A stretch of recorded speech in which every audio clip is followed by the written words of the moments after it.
lên đây lai mà lột vô là ngon mà dài mà mà dài này quá đại cháu ấy tao nằm trong mai bằng con từ theo phi là biếp sửa này về lột đi nó đáy về can đi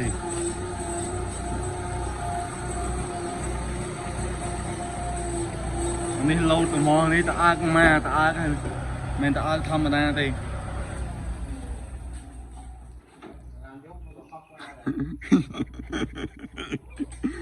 តែបានហៅមកយ៉ាងហ្នឹង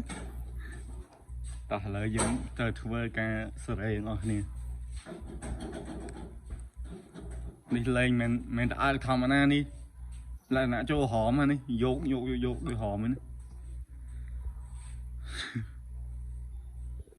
mấy liên khoang à lâu nhiều thời cả đòi hỏi hay và biết đó nhưng phải cho anh nhưng theo tiếp đây cũng mà con chuyện đòi ngon cái này đòi nó lớn đại số 4 ngon phải dặm rồi tay thầu chương là mình đang ai đòi nó đòi nhưng theo sao muốn hỏi này liên khoang nhà lối những thời cả sợi đây anh mà thì sao không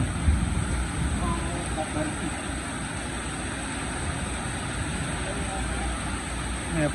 pe là dân ta ao với dân thợ sợi nè sao cái chân nhà nè nhưng mà nè đập gì mua mất mua xanh ta hiện clear thì chứ làm đạo clear vậy miền đấy là biên sợi ta vẫn đang ấy đó mà ngày thôi rất ủi á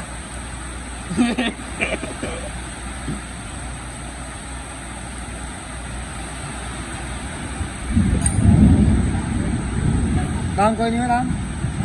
coi như thế đây thế bài nó mà à bài đứa đó anh gì đâu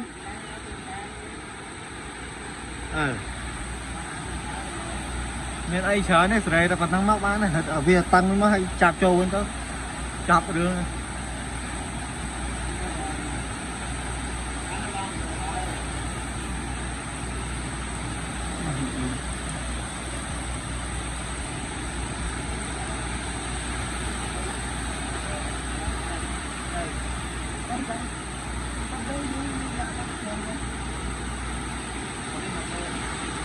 Đã mới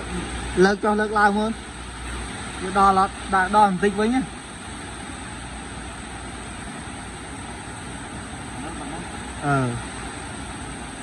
bản năng này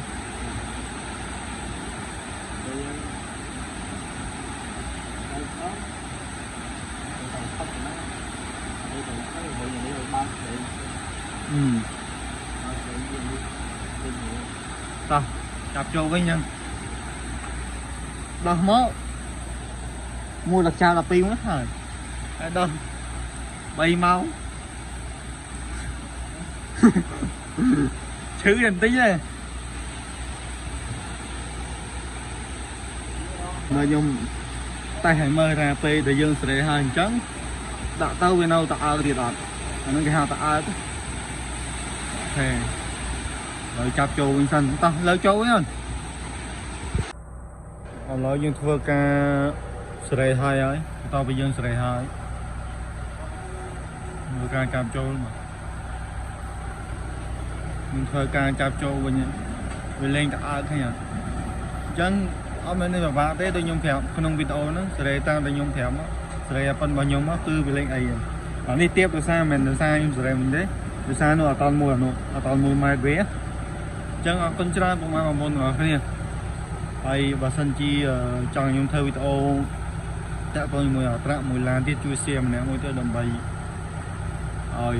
mẹ thừa đi nhà cầm lại chất ok phân trà bye bye chụp nên video thôi.